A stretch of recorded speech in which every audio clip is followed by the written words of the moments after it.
Hello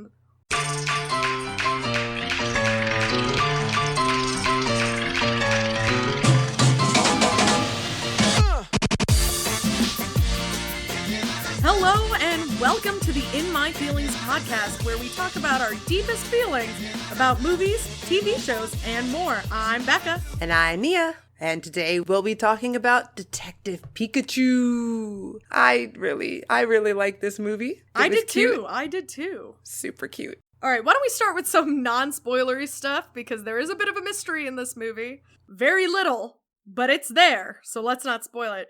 I really liked it. I did too. My favorite part was the Bulbasaurs. The Bulbasaurs They were were so cute. I didn't think they could sound like that. Well, they must have pulled the audio from the original series, but I don't remember Bulbasaurs in the original series. Oh, I remember. He sounded like a chain smoker. It was Bulbasaur. Like, they made him so much better in the movie.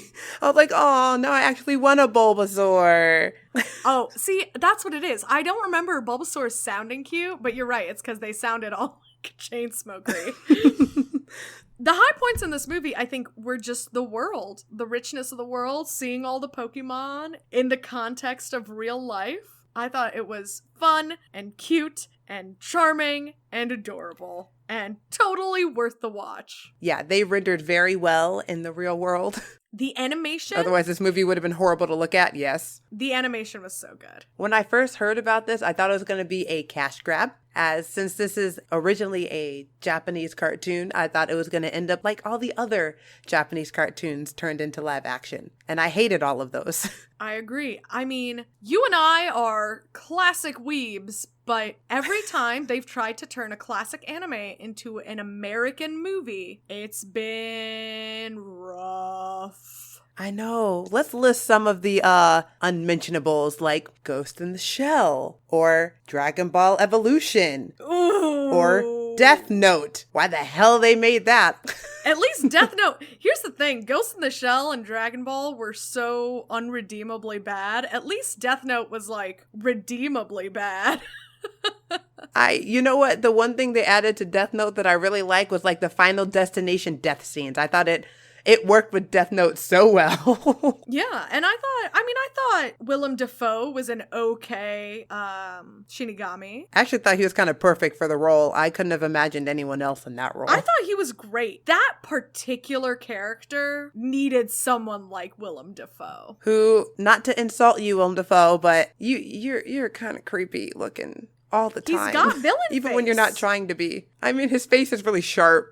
Like a villain's, so... Yeah, he's got villainous features due to his really pronounced bone structure. And nose. But yeah, I mean, Ghost in the Shell, hot garbage. Hottest of garbage. Irredeemable. I fell asleep on that movie. I got past, like, the first, 15 minutes and I was out. I didn't watch it. I did not remotely try to watch it. I tried to do my due diligence, but it was so boring. I just passed out. This movie not only is even better than other American films based on anime, it's better than other American films based on video games. Now, the video game list goes on and on and on. Oh yeah, Mortal Kombat, or the Mario Brothers one? That wasn't the first one, was it? I don't think it's the first one. Trying to find the origins of video game movies, I think, will just lead us down a rabbit hole. But, I mean, even if you look in the past 5 years, Prince of Persia, Warcraft, Rampage, it's, bad, and bad. They made the Assassin's Creed one, right? Yep, it was bad. Okay, yeah. I really tried because I love Michael Fassbender, and I wanted him to succeed, but they did a bad job. It's not that difficult of a story to tell. Come on. And this one was able to succeed with its most basic plot. Like, the plot wasn't profound or anything, but even with its cookie cutter plot where, yes, he has to find his missing dad. Oh, he finds a pal and they have a falling out at some point and whatever. Yeah, they have the third act fight and then... Yeah, they have the third act fight. But even with all of that stuff that's, easily predictable and can get annoying and repetitive, I still enjoyed the movie. Even with all of that, which is, maybe it's a little bias on my part, but they succeeded. Okay, I am looking up the Detective Pikachu video game right now. Now, let's talk a little bit, because this isn't spoilery for the movie, let's talk about our histories with Pokemon. I, as a kid, never played the Pokemon games. I wanted a Nintendo Game Boy, and by the time my parents got me one, everyone had finished playing, I think it was Red, Blue, or Sun and Moon at the time. And so I just never got it. It had, everyone I knew had played it, but they had finished playing it. And so I played Sonic on Game Boy instead. I don't think I ever even had the interest to play it. And I watched the anime. That's why if the reason we brought up the Pokemon anime as an anime adaptation before a video game adaptation, it's because for the two of us with our histories, Pokemon is an anime first and a game second. Even though I know that's not necessarily true. Yeah, no, it's not. But what channel was it on? It wasn't WB, was it? Or maybe it was. I think it was WB. It wasn't WB. Okay, yeah. Waking up on Saturday at my grandma's house when we didn't have to go to church, turned on WB. Yeah, everyone always talked about the game, and I never saw anything into it. I was like, I wasn't really into, I don't even know what type of game would that technically be considered. I know it's RPG, but... I think it's puzzle solving. Yeah, it's like puzzly. So the reason I bring Obviously, we have no idea. So the reason I bring up the Detective Pikachu game, especially in contrast to Assassin's Creed, is because when they adapted Assassin's Creed the game into the movie, they did something very strange with the premise. Now, if you've played Assassin's Creed, you know that you play as a guy who enters this machine called an animus and goes back in time, and you play through the lives of his ancestors. And the animus is essentially a MacGuffin that gets you to go back in time. And then you live his ancestor's life searching for, let me use MacGuffin correctly this time, the Apple of Eden, which is the actual MacGuffin of the story. Now, when they made this movie, they decided they were going to spend loads of time on the guy in the real world and his fight in the animus. Versus in the video game, where you spend almost no time in the real world, and you spend most of your time in the animus, in the past, living the life of this assassin. Whose terrible decision was that? Look, I don't know. I think what may have happened is that the person who wrote the screenplay never played the game, but instead they had read the Wikipedia summary for the game. God damn it. Because truly, they didn't need to include the animus, they didn't need to include any present-day material. All they needed to do to make a good, solid Assassin's Creed movie was pick a guy back in time and just tell his story. Because if we're being honest, nobody really cares about Desmond. We don't care about him. We care about Ezio, and we care about Altair. Those are the characters we care about. Desmond is just a plot device to get us there. And so when they adapted the video game, they added a lot more content for the parts we as viewers and as players cared least about. And so their movie came out being really weird because they were trying to dump all this exposition on us about what the apples are and what the deal is with the animus and what the deal is with the Knights Templar who are trying to get the DNA with the animus, when all they had to do was be like, here, we're back in time, this dude is joining this organization called the Assassins, and he's doing assassin crap. That's all they had to do. But they misjudged the way they adapted it. Now, I've never played Detective Pikachu, the video game. I don't own a Nintendo 3DS. I still have my Game Boy Advance. I lost mine a long time ago. I have no idea where it is. I actually have both mine and my brother's. Now, having read the plot summary on Wikipedia, which, as I've just said with Assassin's Creed, is obviously not a good indication of what these games are about. Worse than Spark Notes. From the plot summary on Wikipedia, Detective Pikachu the film is a pretty good adaptation. They haven't taken all the details, but the broad strokes are there. Pikachu is a weird talking Pikachu. He's solving a mystery, searching for Tim's dad. Some of the broad strokes that you've seen in the trailer exist. They meet up with Charizard. They investigate people. They apparently the side character Amelia still exists in the game. Oh, okay. I didn't know they took straight from I didn't know these characters also exist in the game. I thought they took the basic premise and then made up their own characters. See, that's what I thought as well, but apparently Amelia is there, Tim is there. We can talk more about that once we get into the spoiler section, but I think it speaks to the heart of the creators of this film that they have been so true to the original material. They didn't look at the original material and say, oh, this is terrible, we can improve this and try to make something better, but just with the premise. They respected the original content enough to make a pretty solid adaptation of it. And I think it shows. I think it shows in the heart of the movie. I think it shows in the feel of the movie. I think the people who made this movie really cared about the source material, and it shines through. I want to know what process they went through to get the end result of a pretty decent movie out of the video game adaptation, because there aren't a whole lot that have been correctly adapted that have been just as good or better than the original source material. Like, I want to know how they kept it on track, kept it on theme, didn't screw it up by adding whatever Hollywood does to movies to it to spoil it. I'd really like to know what the process was so everyone can replicate it and we can get better adaptations of anime and games and comic books and whatever else. I don't know. I don't know what it is, to be honest. I think part of it is that this movie, the creators of this movie seem to genuinely understand why we like Pokemon. Because picking on Assassin's Creed once again, it's the one I remember the best because I've played the Assassin's Creed games and I've played them through. Like, we could talk about Resident Evil, but I've never played the video games, you know? So I'm going to keep picking on Assassin's Creed. Once the Uncharted movie comes out, I will also pick on that because it's, destined to be hot garbage. I hope that one's good. I just want it to be good. It's not going to be. It's going to be Tom Holland as baby Nathan, and that bodes badly. That bodes real bad. Oh, we could talk about that later, but why is it bode so badly? Tom Holland should be able to be a good young Tim Drake if he's able to get that more sassy nature out of him.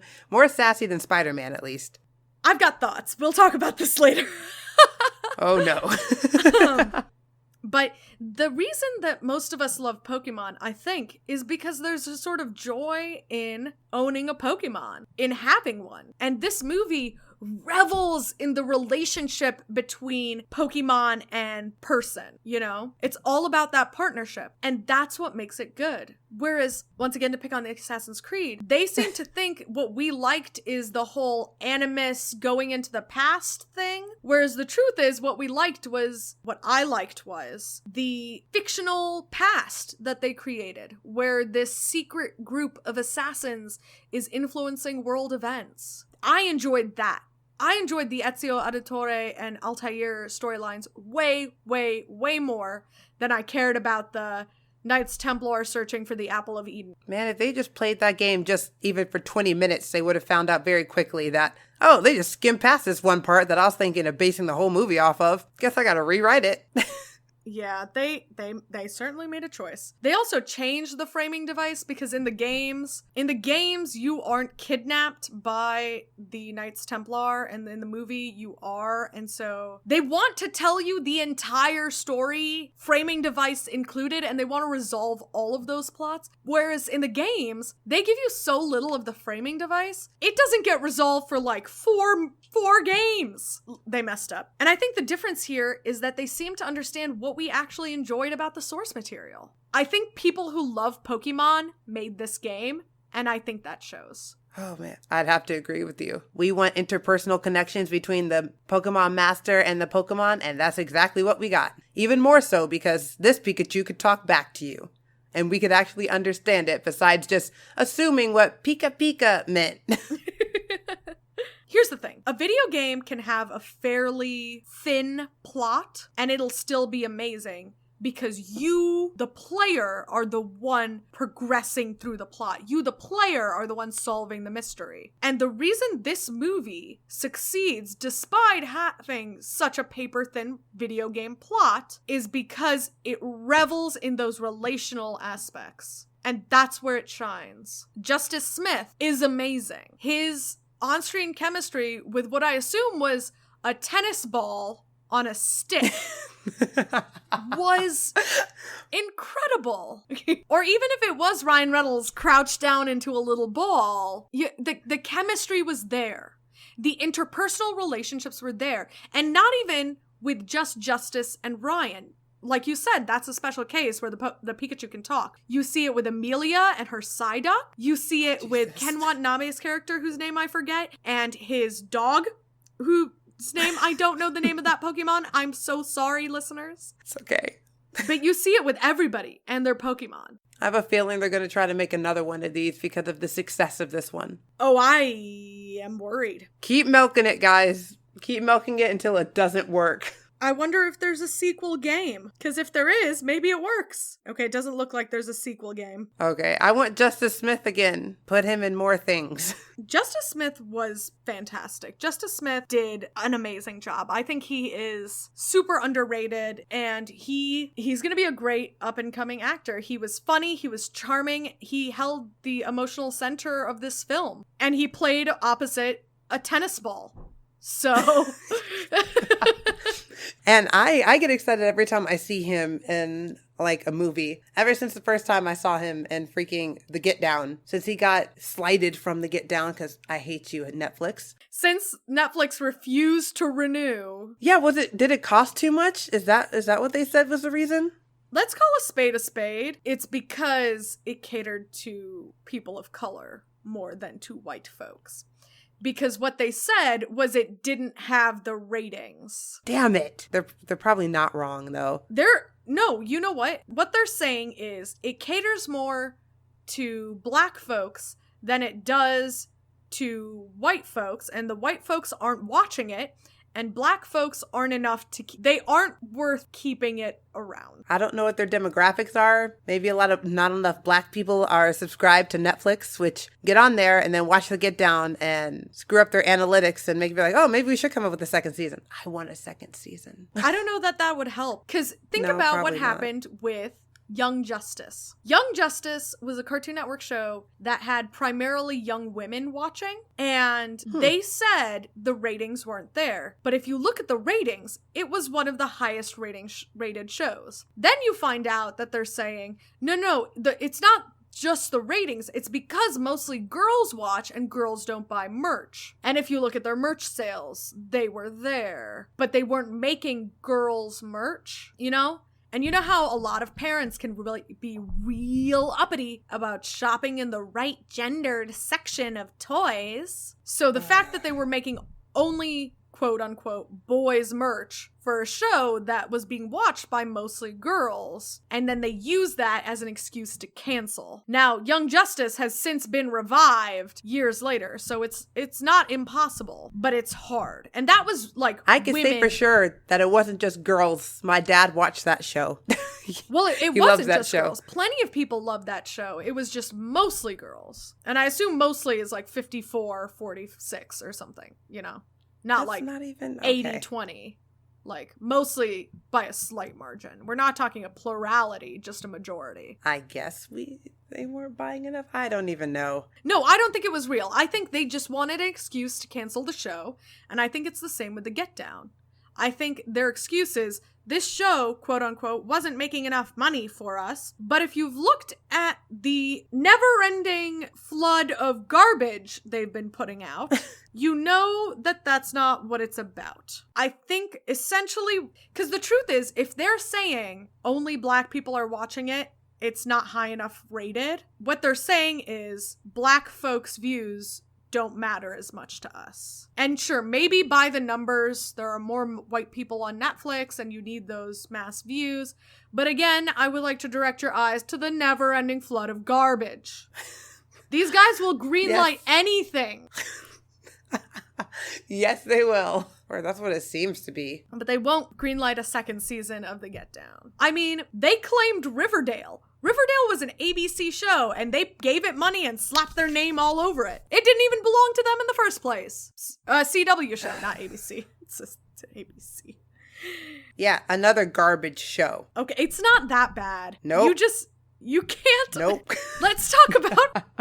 Let's make this an adaptation episode. Archie and Riverdale might as well not even be pretending to be adapting the same stuff. Because Riverdale is not an adaptation of the Archie comics. Riverdale is its own thing. It's just that the characters have the same name and the same hair colors. Yeah, that's it. If they had kept the core personality of each of the characters and put a dark spin on it, I would have been fine. But they didn't. None of the characters act the way that they should, or even remotely like they should, a darker version of their core personality. And that's what pissed me off. And I was like, yeah, I'm not watching this. I refuse to support this blasphemous franchise ruining show from my beloved Archie comic books. It's not an adaptation. It's not. Then what the hell is it? They could have just made another show and not named it Riverdale and called it, I don't know, Dawson's Creek Dark, and then I would have been fine because I don't care about this show. You know what? You're right. You're right. But they needed the Riverdale branding so that kids whose parents have Archie comics or mentioned Archie comics would say, I've heard of that. I will watch this. As opposed to kids like us who read Archie comics and are watching it like, who did this? Who did this? Now, mind you, I have watched Riverdale and I quite enjoy it, but it is not an adaptation of Archie. I've had to completely disassociate it from my knowledge of Archie because it's really not Archie. But they keep trying to reassociate it with Archie properties. Like, I heard they're going to do a crossover with the Sabrina show, which yeah, but the Sabrina show also isn't anything like the Sabrina comics. That one's as off the rails. It's not completely off the rails. The comic book that this one is based off of, they changed several things because I'm pretty sure Harvey super dies in the comic version. But the darker version of Sabrina, this one is, now they've stretched it out and made it teen drama-y because the other one was much shorter, but they kept the spirit of the darker Sabrina, which I was perfectly fine with. That's why I watch it, even though it gets into too much teen bullcrap sometimes, but whatever. That's fair. But there isn't really a way to do darker Archie that way. The whole point is that these archetypes are kind of, saccharine. It's not meant to be dark. Archie isn't meant to carry that weight. He is just a goofy teen guy who has a crush on two girls, Like, Sabrina can kind of bear the weight of the darkening, but Archie... witches. I don't know. Archie, the way we read it in the double digest and stuff, there's no way... You can't put a murder mystery plot into the Archie comics we read growing up. You know what? I know they have darker iterations of Archie. I haven't read them, but I'm curious if I would enjoy those and then still shit on the show. I don't think you would enjoy those. I think the problem is that we grew up on the double digests, and this show is just nothing like that. And I know that some of the darker iterations of the comics are more Jughead focused, too. I haven't read any. I haven't picked any up. I need to, just to see. I've seen snippets. I've seen bits and pieces, but nothing like the digests we grew up reading. And this has been the Archie digression of... That's fine. We're talking about adaptations, and it goes well with Detective Pikachu. One, because there's not a whole lot to the movie. Right. Truly, Detective Pikachu is a little bit paper thin, but it is the kind of gentle, saccharine story that I think we needed in 2019. Because no matter what your politics are, the world is kind of driving itself off a cliff, no matter which side you're on. If you think things are okay the way they are, you're nuts. Because both sides of the political... Yeah, because both sides of the political spectrum are under the impression that everything's going to hell in a handbasket. And I think Detective Pikachu and its paper-thin plot and its focus on companionship and love are exactly what we needed to cleanse our palates. Mm-hmm. I went in that movie and I turned my brain way off, which is why the mystery was super shocking to me because I wasn't thinking at all in that movie. I was just enjoying it for what it was. I was like, oh, snap. Oh, snap. That's the dad. You know what? On that note, why don't we transition into spoilers and talk a little bit about the actual mystery of this movie? I'm just going to spoil it right here. Ryan Reynolds is the daddy. He's the actual real daddy, and he's my daddy. You went in and were totally shocked by the mystery, but I went in and I called that mystery about halfway through the movie. And the big spoiler that we're talking about is that Ryan Reynolds, or Pikachu in this case, is actually Tim's father. That's my shocked noise. Do you like it? I hope it reflects better on the recording than it does with these headphones. It probably doesn't. The problem is with this movie is that it telegraphs that Ryan Reynolds is the dad too soon. Because as they investigate the death of his dad, you keep seeing photos of the car crash scene from the back where you can't see the dad's face. And that's all well and good. It's a car crash. He could have landed face down. But there was a scene in the middle of the movie where his father is in the room of this hologram. And it's a fully immersive hologram. So if he had turned his head 6 inches one way, he would have fully seen his dad. But the movie waits for the dad to turn around and walk away so that we only see the back of his head. And that was the moment I knew that Ryan Reynolds was the dad. Because it was too weird. Like, it was too contrived for us to not see his face. With all the car crash stuff, it made sense that we didn't see his face. The car was flipping over, he landed on his belly, like, all of that makes sense. All of that tracks to me. But that moment was the moment I knew they were intentionally withholding his face, which means that he was supposed to be a big reveal who he was, which meant it was definitely gonna be Ryan Reynolds. Honestly, I was thinking your dad has been dead all along.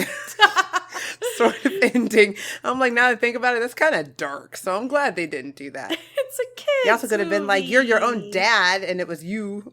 I don't know. It's a kid's movie. It was gonna be It cute. is. You know what? The one Pokemon movie was a kid's movie. The one with the weird, I don't even know, the lion-like Pokemon that was the father of the little girl that he was keeping trapped in whatever cave he was in. That one was kind of dark. That one scared me. Is that the one with the Ho-Oh? Still a kid's movie. Kids' movies can get quite dark. But they didn't hire Ryan Reynolds for this movie in order to have the dad be dead when they could have a twist like that. To not show his beautiful face. Now, in terms of the mystery that the dad was solving about what Ben Nighy's plan was, like, the casting of Ben Nighy sort of telegraphed that he was the villain. They really tried. They really did their best to make it the son. Like, they really wanted the son to be the villain. But it was definitely Ben Nighy. I mean, they hired Ben Nighy. He was going to be the villain. The benefit to that is I had no idea who that man was before this movie. That's fair. If you have never seen him before, like if you haven't seen all the other things he's in, which is quite a few, he's quite a famous British actor. But if you don't know of that stuff, then yeah, for sure. Like, you wouldn't know. Dang. Oh well, that's fine. I didn't have to get. It just made it more mystery for me. More ignorance from my side. That's fair. The thing that was surprising to me was Ben Nighy's plan. Now, it was clear to me that he was the secret villain, but his plan was genuinely a surprise because it was bizarre. Dare I say, batshit insane. I thought it was stupid. I didn't like his plan. I'm like, with all these advancements in technology, you couldn't get yourself a robotic body, basically. That would have been more believable than you, oh, I'm gonna be a Pokemon. What? Why? Now, for those of you, all two of you who haven't seen this movie and are listening to this part anyway, Ben Nighy's character is a permanent wheelchair user who, in order to fix what's wrong with his body, has come up with this plan where he's gonna psychically put his consciousness into a Pokemon, specifically Mewtwo.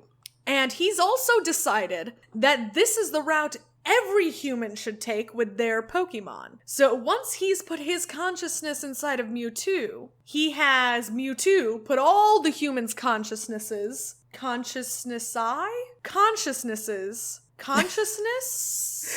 We're just gonna go with that. I have no idea what the plural word for that is. Put all the humans' brains inside their Pokemon, which is bizarre. Now, of course, Ben Nye is living large. He's in Mewtwo. Mewtwo is a baller. But what about the people who have, like, crappy Pokemon partners? Like, what about all the fish ones? What's the fish called? Or the one that comes out of the ground like a hedgehog but looks like a turd. I don't know what that one's called. You see, we're real close with the Pokemon property. Don't know any of these things' names. Okay, I'm just gonna go ahead and Google know what they look like. The original 150. But what about everybody who has a terrible Pokemon, like the Diglett or the Togepi? There we go, wielders? that's what it's called. What about the people whose Pokemons are Mr. Mimes? There's gonna be Mr. Mimes Ditto. forever. Or Magikarps. Ditto would actually be kind of cool, because he can take any form he wants. But what about all the Magikarps out there? They're just gonna be a fish? Just kind of a useless fish? You know, everybody wants to be a fish, and they also want to be Jinx, the black stereotype Pokemon. Oh, no. I mean, what about all the Beedrills out there? Does a human really want to be a giant wasp? Now, it's one thing if you're Mewtwo, but even take our main character, Amelia. Her Pokemon partner is a Psyduck. Does she really want to live her life as a duck forever? No. And it's not even just the fact that he's a duck. He's a psychotic duck who has a mind meltdown when he gets stressed. He doesn't have control over his powers. The most unstable Pokemon ever, and you're stuck in that Pokemon's body forever. Or a Jigglypuff. You know, I wouldn't mind being Jigglypuff. You'd be a great singer. Yeah. That's like the only acceptable one. Jigglypuff and Bulbasaur. I don't know. And Eve. You'd be into some Squirtle action. Squirtle did not prove to become cuter in this movie like Bulbasaur did. So I'm still sticking with Bulbasaur. So now, looking at the Wikipedia summary of the plot of the game, did the bad guy there also have the same stupid plan? No. In the game, the bad guy was the sun all along, right? And he is going to release the R. And he's just going to cause them to rampage. Essentially, he's going to cause the Pokemon to just go berserk. That's what I thought was happening, because they had that in this movie, and then it wasn't the sun.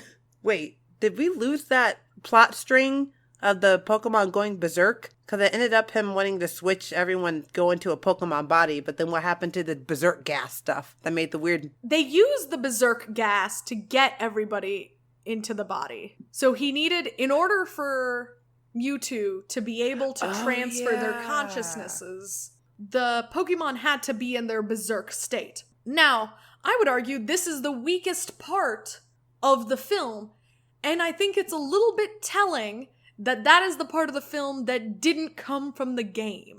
A little bit of it came from the game. Well, the R part only the gas part, and that was it. But the Pokemon body switching did not. No, that was a dumb... I think they added that in so the people who played the game would still have some interest and not completely know the plot of the movie. I assume, because there's no other good reason to switch it. Since we're having kind of general conversation about adaptation, there is a trend lately about how every movie must be surprising. They cannot have the fans predicting what happens in any case. If that happens, then the writers have failed in some way. To me, that's not the case at all.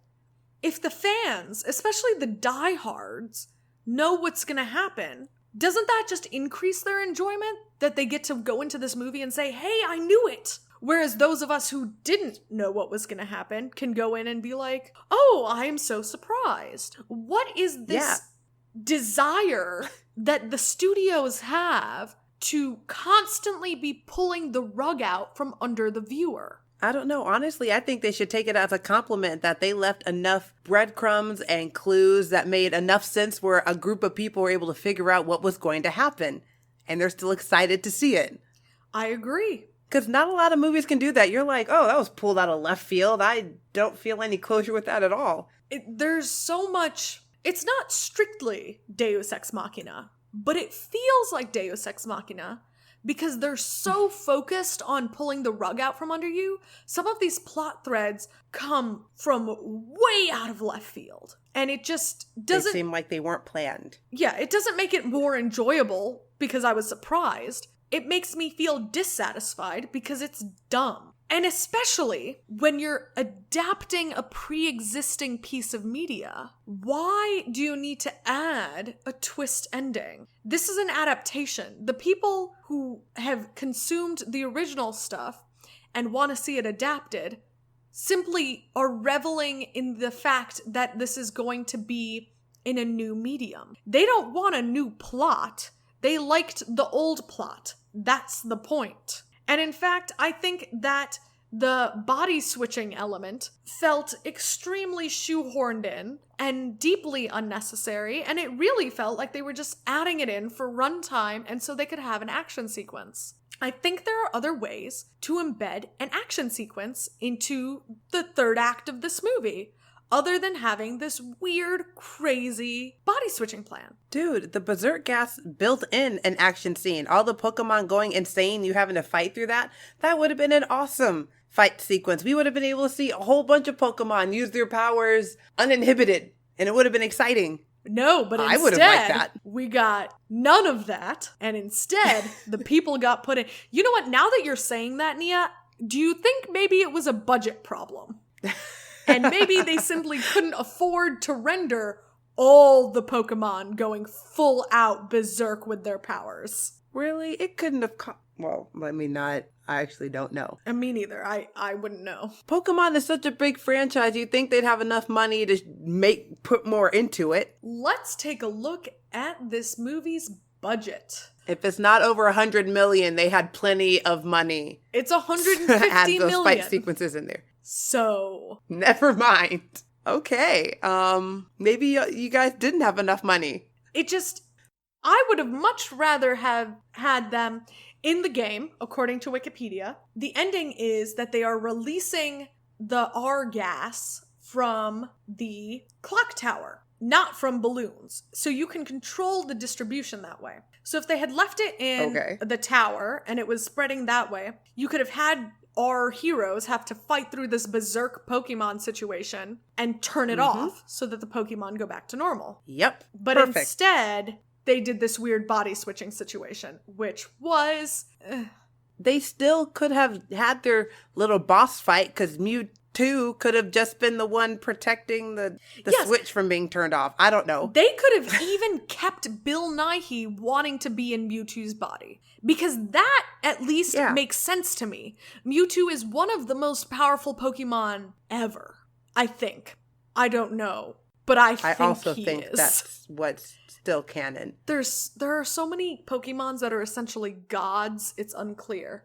Is Mew more powerful than Mewtwo, or was Mewtwo better than Mew? I think Mewtwo was supposed to be better than Mew, but Mew was still more something? Because wasn't that the arc of Pokemon the first movie? Mewtwo realizing that he didn't need to compete with Mew because he was okay in his own special way. Anyway, I understand Bill Nighy's desire to be inside Mewtwo. He's one of the most powerful Pokemon there are. But everybody else wouldn't want this option, you know? So even if they had left Bill Nighy psychically controlling Mewtwo and using Mewtwo to protect the Berserker gas and you could still have the Pikachu final boss fight with Mewtwo and everything without the side plot of putting everybody else inside their Pokemon. It just felt unnecessary. I don't know what his logic was. It was unnecessary. What it sounded like he wanted people to be pissed off and revolt and attack him and overthrow his power. I don't know how well that would have gone when he's in Mewtwo's body, but I agree. He wasn't gaining anybody's favor with what he did. It seemed like he was using the Berserker gas as an excuse to get people to hate Pokemon and want to kick them out of the city. But instead, he just wanted... It's strange. It's a very strange change. And based on Wikipedia, it wasn't in the game. So this is another one of those, they adapted it, and then they changed stuff, and then the change they made was bad.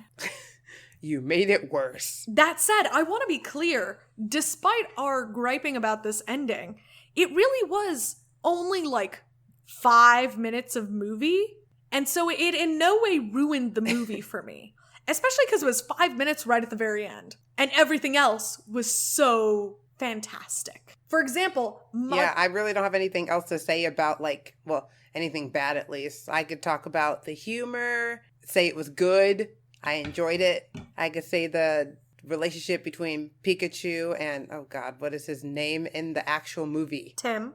The dynamic between Tim and Pikachu was really cute and funny, of course, because of Ryan Reynolds, but... And Justice Smith. There was nothing else to really say about the movie itself outside of the stupid motivation of the antagonist. If we're being honest, Pokemon Detective Pikachu is just like Avatar, the James Cameron film, in that it is essentially a technical preview of what you can accomplish. And every moment of it was spectacle. Take, for example, you know what? I'm going to walk that statement back because it's way better than Avatar. How do I want to phrase this? There are large portions of Pokemon Detective Pikachu which, like the James Cameron Avatar movie, serve to just deliver us awesome visuals. For example, the Torterra scene was amazing. And it moved the plot incrementally, but mostly it was just awesome to watch. It was just a fantastic set piece, and it was beautifully rendered, and it was super cool. And they telegraphed it a little bit, the same way they telegraphed most of it, but that didn't make it less awesome to watch. Do you know what I'm talking about, Nia, with the Torterras? They're the ones that have the forest on their back. Yes. That part was cool and unexpected. That part was fantastic. And they were so beautifully rendered. I loved it. But that scene just served to deliver us these awesome, awesome visuals and a bit of an action sequence. No, now that I'm thinking about it, that was it spanning out so we could see the 3 or 4 big land masses of Pokemon. That was really cool to see. I liked it. I was also shocked. I'm like, oh crap, it's the Pokemon. That makes so much more sense. And instead of random avalanches happening. And that moment, we didn't need it for the plot. All we needed for the plot was for Pikachu to get hurt. But that moment was served to just deliver us awe as viewers. It was awesome in the literal sense of the word. I was in awe looking at those giant Torterra standing up. That shot was amazing. I was so delighted by it. Just through and through, just delighted. And that's probably where 50 million of that budget went. Into just that scene. I think the failings of the plot and the silliness of Bill Nighy's character's plan, it doesn't really matter. Because this movie was meant to delight me, and it delighted me. The Mr. Mime scene was hilarious. It was so funny. Justice Smith's physical comedy in that scene was absolutely the most charming, funny. It was one of the most funny moments in the movie. And it was just delightful. Yeah, what this movie managed to do well overshadowed anything it might have screwed up on a little bit. Because I got more enjoyment than I was annoyed. I don't know about you, but I didn't go see Detective Pikachu to watch a Maltese Falcon level drama mystery. Oh, no. I just wanted to see Pokemon in real life, and I was served that in spades. I agree. I went there to see Justice Smith, Ryan Reynolds' voice in a Pikachu, and to see all the Pikachu and live action. And I agree. It delivered on all of those. Also the comedy. I was there for the comedy too. And I laughed. I laughed a lot. And honestly, even the poignant moments hit me. The moment where Justice Smith is lamenting his broken relationship with his father. That worked for me. That played. I think the things this movie did well, it did very well. And I think even though the plot was thin, it's still worth watching because it is a visual delight. It is delightful to watch this movie. Now, mind you, even though we didn't play the Pokemon games growing up, we did consume the anime and the movies. So our history with Pokemon is still that we liked it before we watched this. And so perhaps for those adults, and I say adults, we're adults, but those adults in middle age who haven't encountered Pokemon either via anime or via the trading cards or via the games, those adults might not experience such delight because they have no interest in seeing Pokemon in the real world. And so to them, this movie might just be a thin plot with weird furry animals. And I can certainly understand that. If that was their, like, if you told me you had never encountered Pokemon before in your entire life and you went to see this movie and you were like, the plot was kind of sad, it was funny, but it was like, meh, I would be like, sure, I understand. Because there needs to be a little bit of a desire to feel the awe.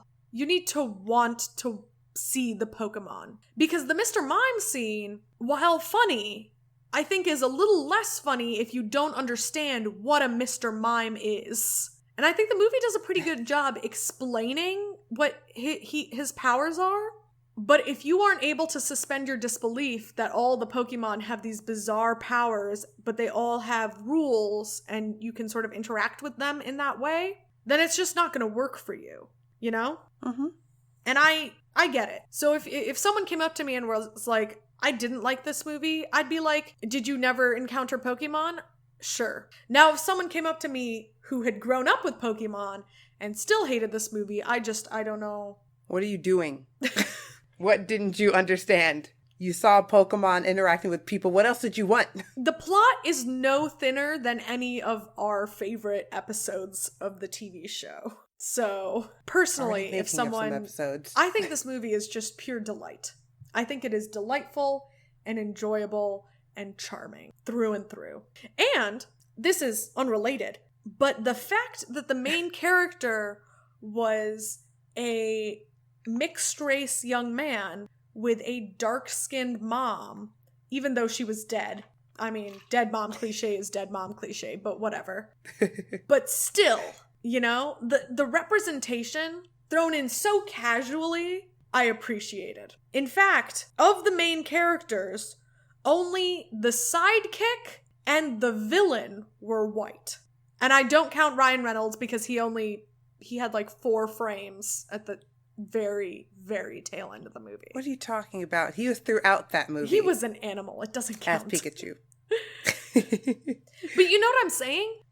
Ken Watanabe as the dad's old police chief. The Rita Ora as the scientist lady. The guy in the underground Pokemon fighting ring wasn't. You know what I mean? Yeah. Like, this movie was chock full of representation, and it was just casual about it, and I appreciated that to no end. Is it me, or does Watanabe seem to show up in all of the movies that America seems to deem as a staple to Japan? Whether it's Pokemon or Godzilla. Yeah. He's just in those movies somewhere. Yeah. I mean, essentially, if they're like, we feel obligated to cast a Japanese person, call Ken. Ken, get in there. We need a Japanese guy.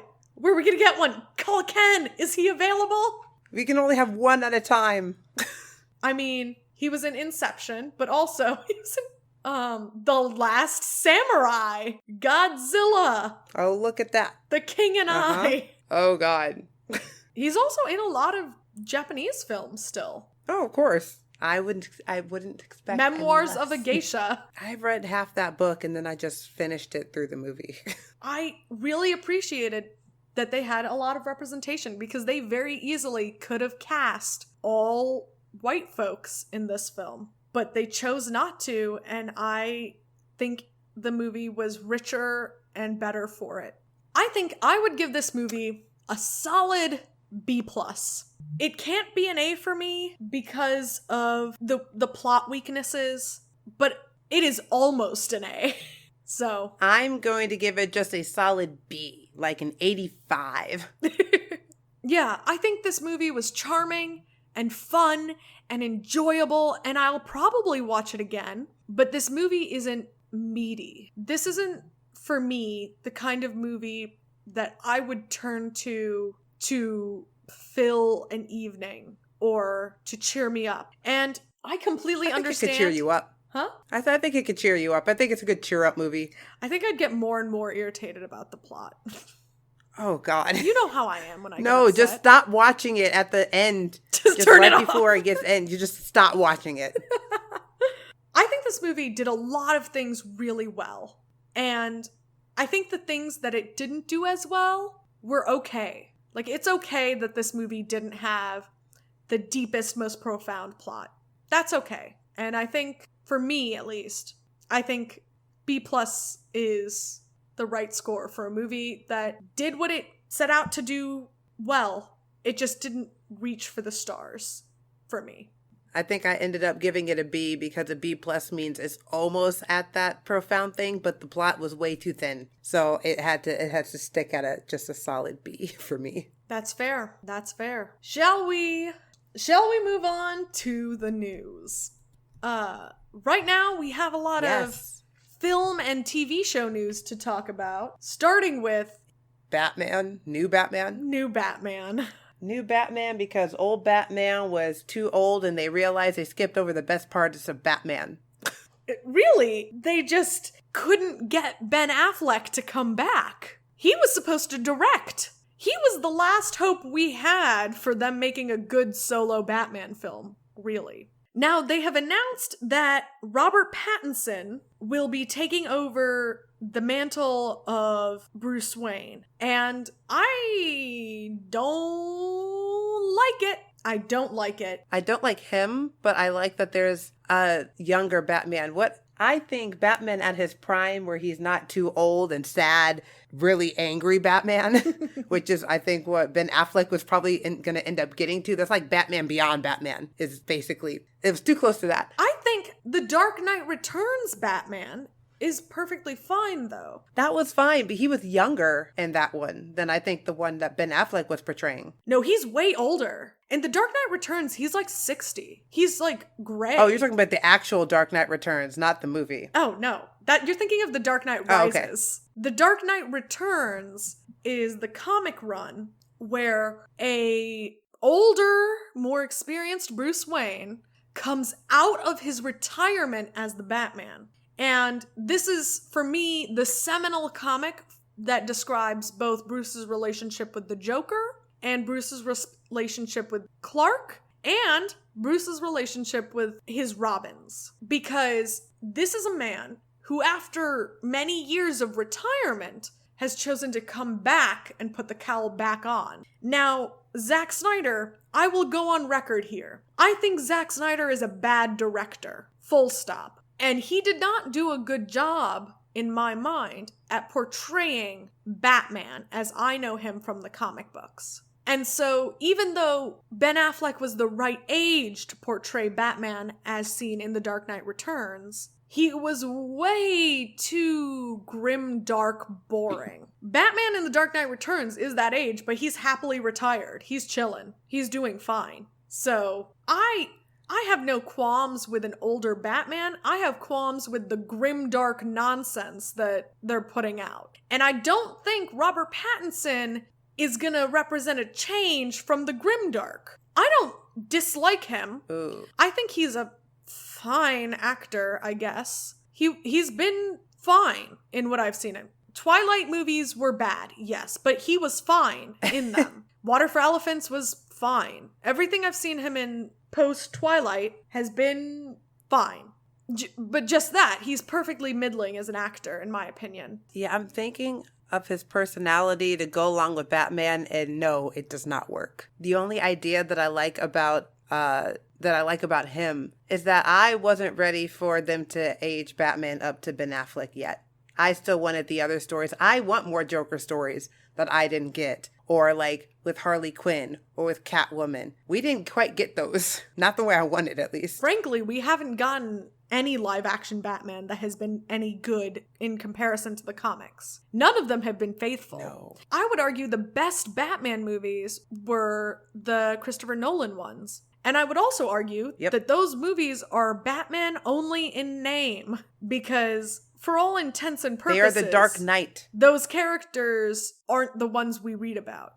Especially even the Dark Knight, you know? He's not. It was closer to it. He was more the Dark Knight than he was Batman in those. So that one I was fine with. It wasn't quite Batman, but it was still but a different iteration. The allegories were coming through. You know, like Ra's al Ghul was not Ra's al Ghul. Like that is not who Ra's al Ghul is. And Bane was better. He was more Nightfall-ish, but it's fine. And the Joker was fantastic. He was the right Joker for that portrayal of Batman. He was the only exceptionally good one. As much as I like the Batman Dark Knight trilogy, Joker was probably the only one that full-bodied from not even directly from the comics, but he made it his own, and that one felt right to me.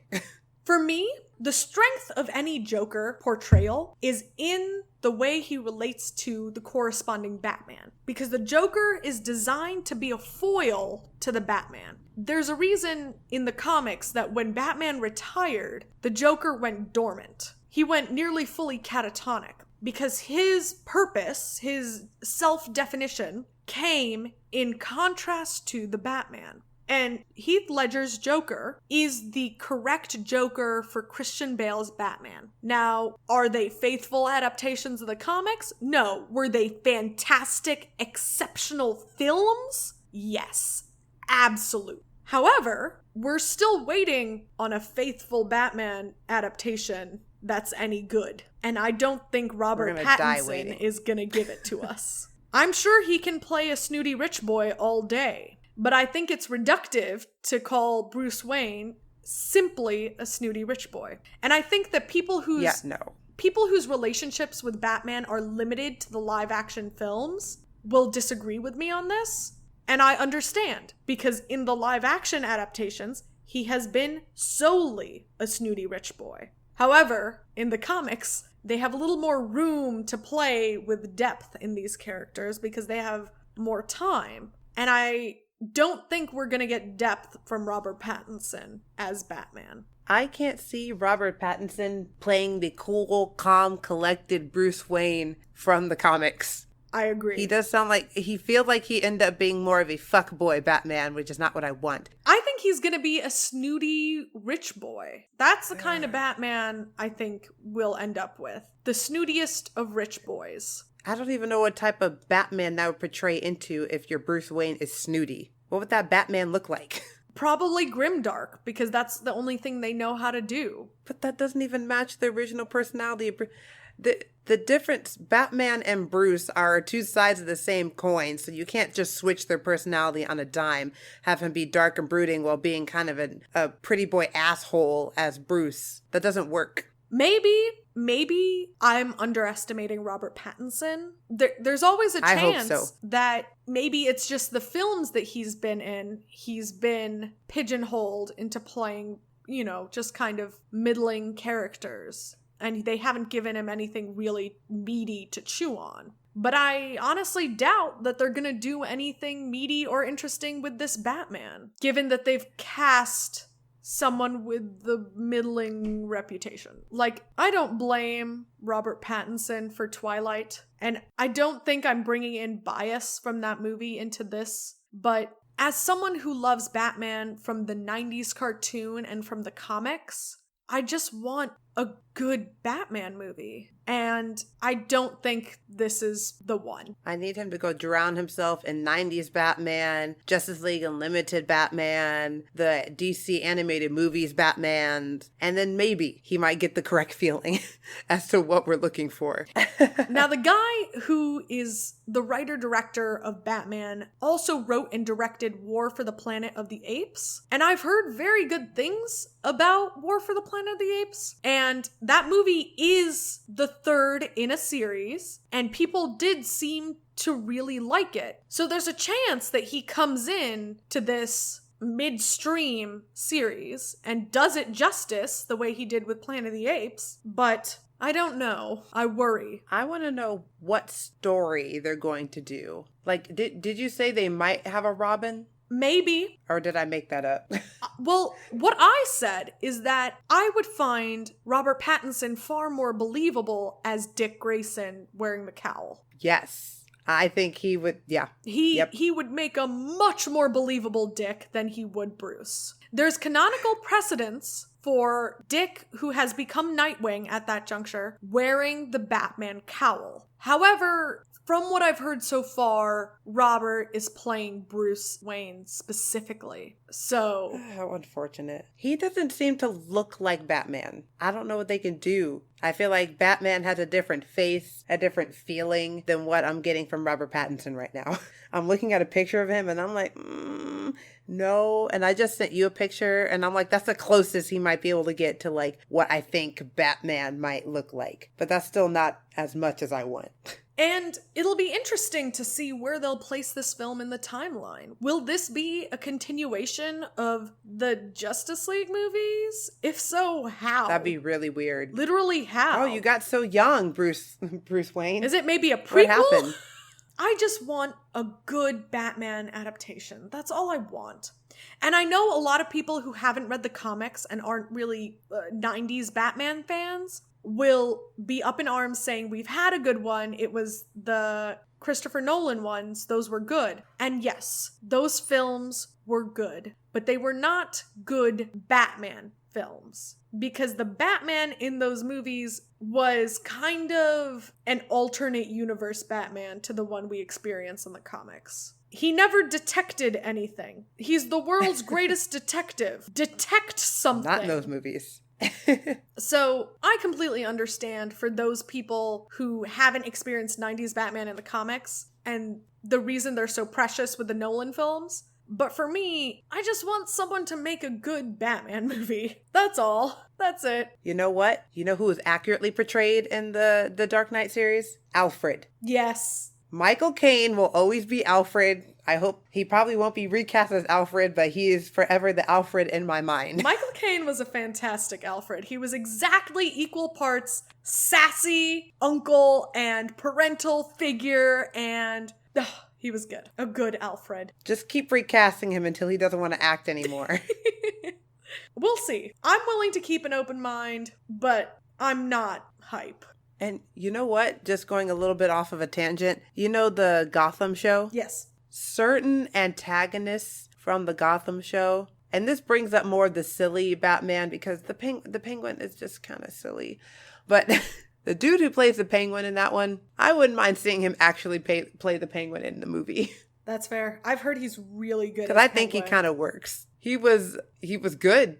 He was psychotic, just like the Penguin. His nose even kind of is really sharp and kind of looks like the Penguin's. The only thing is missing is I know the Penguin was kind of round, but that doesn't, I don't care. That doesn't matter. That's the least of it. I got the feeling of Penguin from him, although he was more campy. He is more from campy-ish Batman, but that's fine. I don't see what's wrong with campy superhero films. Specifically... As long as it's not from the 60s. Why? I hate 60s Batman. Yeah, Adam West. Why Yes. does DC seem so scared of putting a little joy into their films? When they do it, it works. Shazam was great. Aquaman, I've heard, I haven't seen it yet, but was super enjoyable. The camp is where it gets good. Yeah, and even putting a lighthearted spin on Batman, which the animated Justice League and Justice League Unlimited did that very well. He was still brooding and kind of he was literally the opposite of the life of the party. He was a Debbie Downer, but it worked. And sometimes he'd have his funny little quick whips, and his humor came from him interacting with the rest of the Justice League. Just because he's very serious doesn't mean he needs to be totally humorless. We don't need grim dark for Batman to be very serious. My cousin... And I think those did a good job, a balance between him being dark and brooding and kind of having his humor about him. I agree. All of these movies are basically any rich guy could be Bruce Wayne. And I don't think that's true. Oh, no. But that's how the movies are doing it, and that's why they suck so bad. Yeah, no. But there are many things you need to be Bruce Wayne. You need to have 2 very dead parents. You need to have a weird bat obsession. You also need to have a very specific beef with the police and the way that the police solve crime. Yes, you also have to be somewhat interested in bettering yourself, body and mind. You gotta be if you do not have all smart. of these, like really I know smart. you will not be a Batman. You'll just be someone who probably quickly ended their vigilante career because they got shot. That's why I have beef with Nolan's movies. Detect something. You're the world's greatest detective. Come on. They could have had him sit in front of a computer and like quickly put clues together, and that would have been good enough. Yeah, but there were no mysteries. There are no clues to put together. It wasn't a mystery story. I guess none of them were mysteries. I mean, they could have done that with the Joker. The Joker was a mystery, getting into his mind. I mean, they did it a little bit, but... Well, that's why that was the best one. Not enough. He almost detected.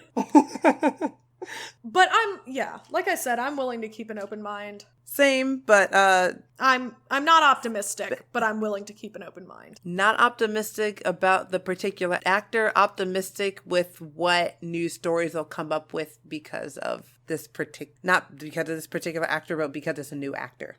Yeah, maybe so. Look, there are tons of people in the Rogues Gallery we haven't seen, so True. There's room to grow. Now, on to something that you are definitely excited for, the Avatar: The Last Airbender live-action adaptation. Yes, and my excitement banks fully on the fact that the original creators are coming back to do it, which that didn't bode confidence in you, but I have confidence in it because of that. I'm like, you cannot fully mess up your own property that you haven't. I feel like they hadn't finished telling a story or finished telling the Avatar story. There's a lot more they can do and probably will do. Now I could see if they had it like this is like the 7th season and they're kind of running out of ideas, but they still want to like milk the franchise. But I don't feel like that's what this is. It feels like another passion project that they're excited about. And it's with Netflix, who will throw them loads of money to do exactly what they need to do. I'm not worried about the story. I think the story will be fantastic. I think these are very competent writers, and I think they're going to do a great job. However, I truly believe that some stories are better told animated, and that you simply will not be able to get the same results live action that you would be able to in an animated format. And I am worried that Avatar: The Last Airbender is one of those stories. Take, for example, bending. The simple act of any minor bending requires engagement with the physical space and for the animators to match the exact tone of that bender's body movements.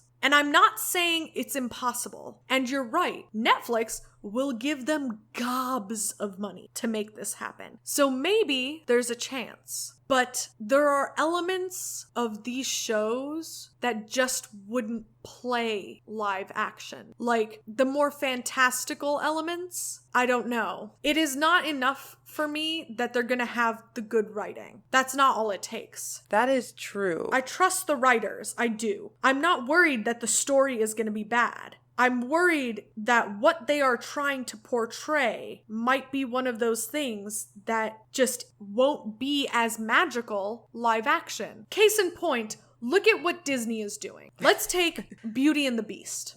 Beauty and the Beast was fantastical and wonderful in its animated format, and in its live action format, it was sort of...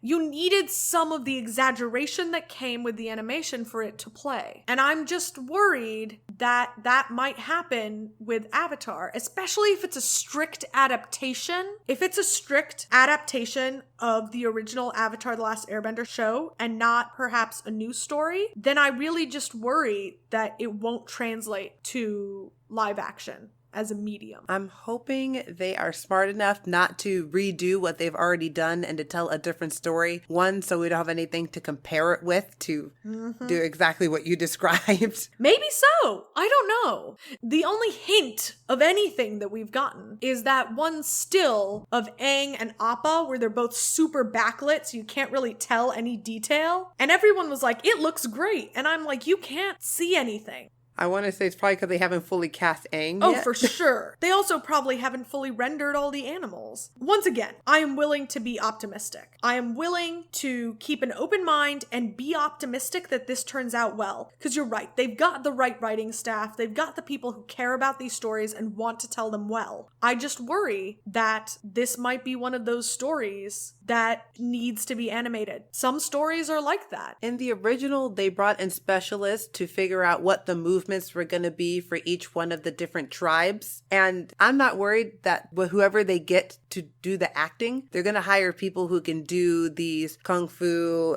They're not all kung fu, but I don't know what the different styles are. They're going to get people who are able to do it. And we've seen martial arts movies portray the tiny delicacies of each one of the different styles.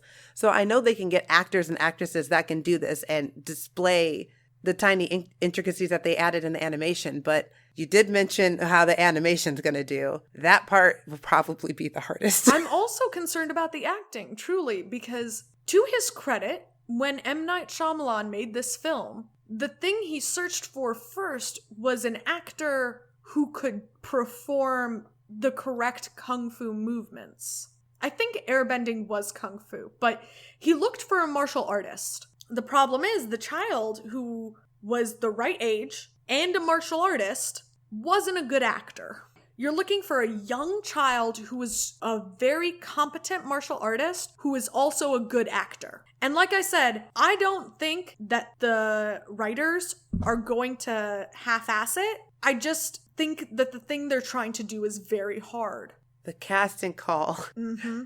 I'm hoping there's at least one kid out there who is good at martial arts and a decent actor. It's more than one. It's Aang and Sokka and Katara and Zuko and Toph. It's everyone. Everyone needs to be at least, if not very good, they need to train to become at least moderately competent at martial arts for this to fly. What do you think would be easier, to become a better actor or to learn martial art movements? That depends. It depends on how difficult the movements are. And again, to pick on the Shyamalan film, he hired a trained martial artist to play Aang, but then a lot of the extras were clearly not martial artists, and so they had these highly simplified movesets, and so it just felt flat. Now myself, if I was doing this, for my extras, I would focus on getting competent martial artists. And for my main characters, I would try my best to train them in the martial art. But again, these are children. It's not like with Legend of Korra, where everybody is 17 years old, so you can get a 25-year-old to play them. The original series, Toph and Aang are 12. Can't get around that. Yeah, let's hope that they do a new story and it's put in the future and everyone's older. Work those 18-year-olds until they can't move anymore and get these moves down. I'm willing to be optimistic. I just don't want to undersell how difficult the thing they are trying to do is. Because I think people are underestimating how very difficult doing a good, strong live-action adaptation of this will be. That's all. I want it to be good. I'm not rooting for this to fail. Oh yeah, I know you're not. I think the consensus is that we want it to do well. We want to enjoy more Avatar stories, but we'll have to see based on the trailers and any content, backstage content they give us. We can judge it based off that. Yeah. For now, I'm willing to be happy that they got the original writers and know that the story will be in competent and loving hands. Thank goodness.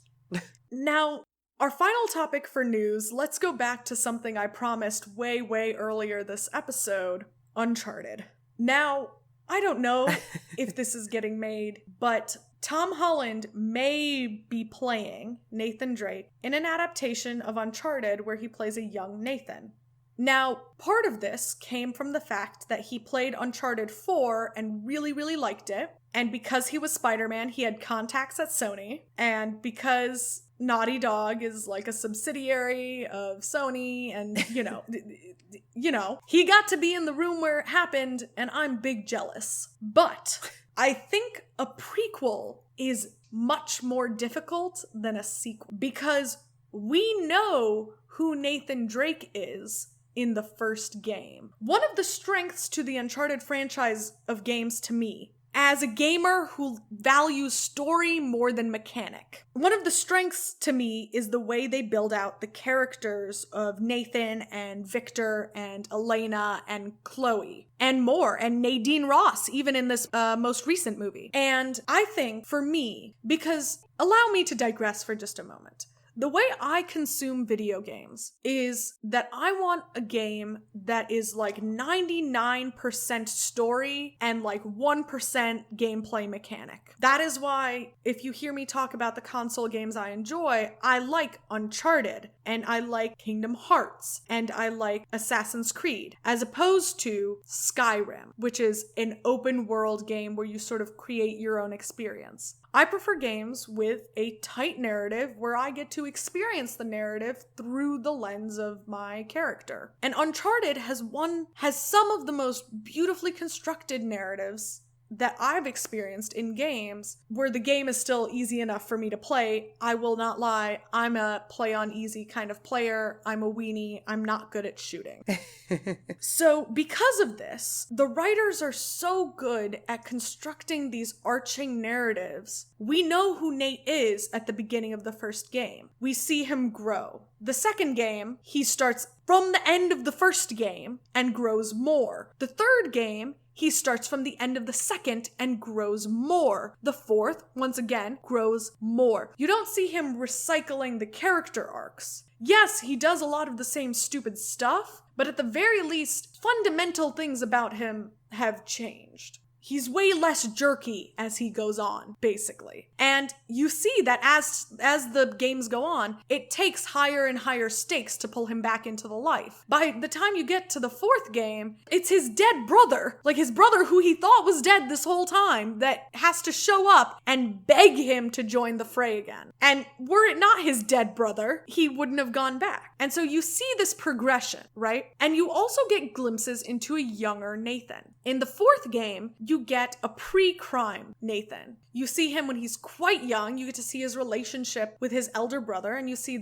him when he's veritably innocent. You get to see, in the third game, mid-teens Nathan. He's already kind of grimy. His brother's in jail, and he's running around Cartagena stealing stuff. And this is where he meets Victor for the first time. Then, in the fourth game again, we get to see a mid-20s, early to mid-20s Nathan. Perhaps late 20s. It's hard to tell. It's a video game. And he is still with his brother in jail. And all of these things are constructed so that when you arrive at the Nathan Drake of the first game, he makes sense as a character. Now, these moments we get are flashbacks, snippets of a story, not a whole one. And the reason I'm worried about Tom Holland playing a young Nathan Drake is that, one, based on Tom's age, he would have to be a Nathan Drake that sits in between the flashback from the third game and the mid-20s flashback from the fourth game, which means that the ending point of his character isn't even the first game. It's now this flashback. And so in order to create something that is consistent with the rest of the character arc as we know it, the writers would have to be very,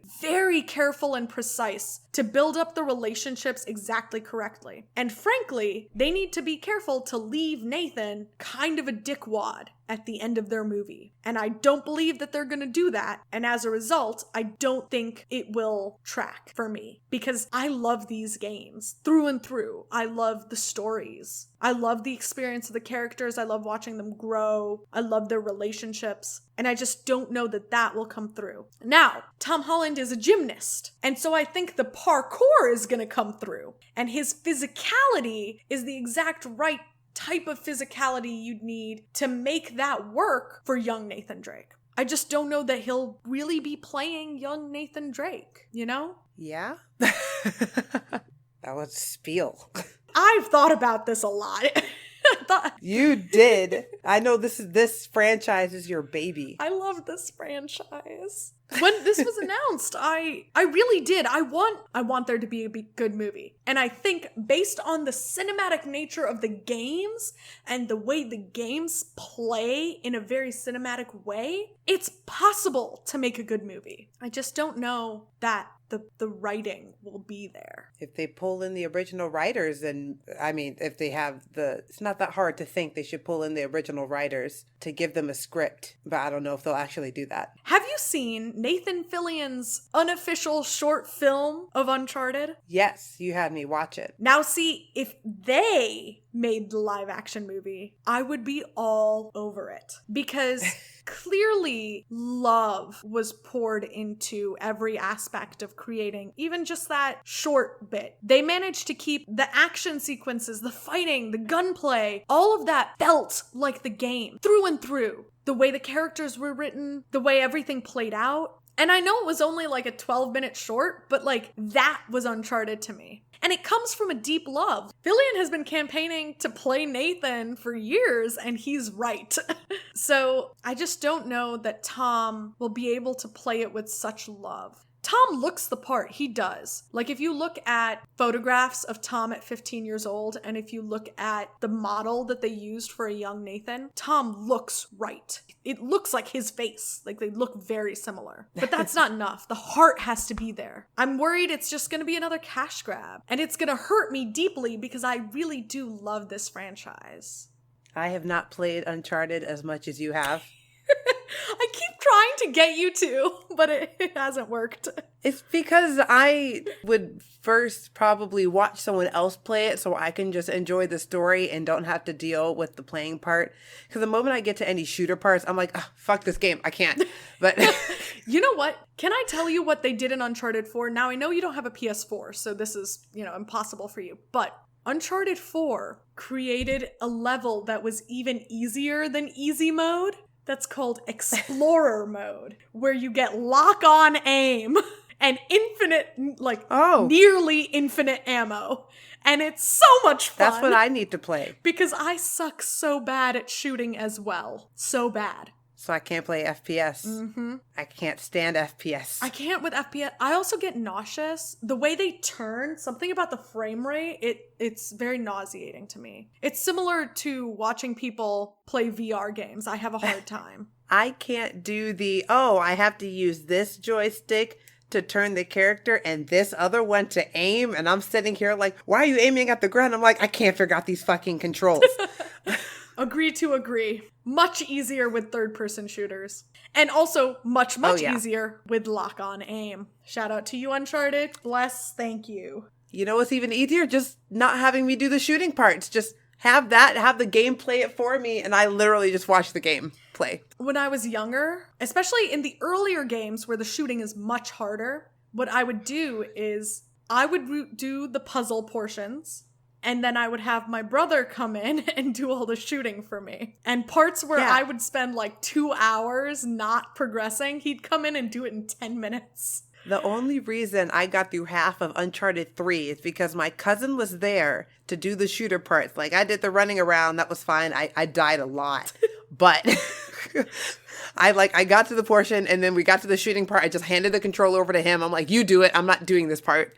But he wasn't there for the entire part of the game, so I got stuck on, second half of the game. I was like, I got to a shooting part, didn't do it.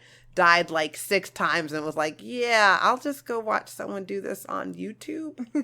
They can play through it for me. The one thing I don't like about the later games is that the puzzles seem to be getting easier. I don't think they were particularly difficult in the earlier games, but really, if they made a version of Uncharted where you could just make the shooting easier and then the puzzles harder, that would be my sweet spot. Cinematic adventure archaeologist storyline with hard puzzles and lock-on aim for the shooting bits. And then for me, just have it all be easy. And then we'll be good. I'm here for the story, probably not for anything else. Unless the puzzles are all Sudoku puzzles, then I'm game. You're so much better at Sudoku than me. I suck so hard at Sudoku. I'm better at dumb video game puzzles and like escape room type puzzles. Oh God, I'm terrible at those. If there was ever a real escape room, I would die from starvation because I'd never get out.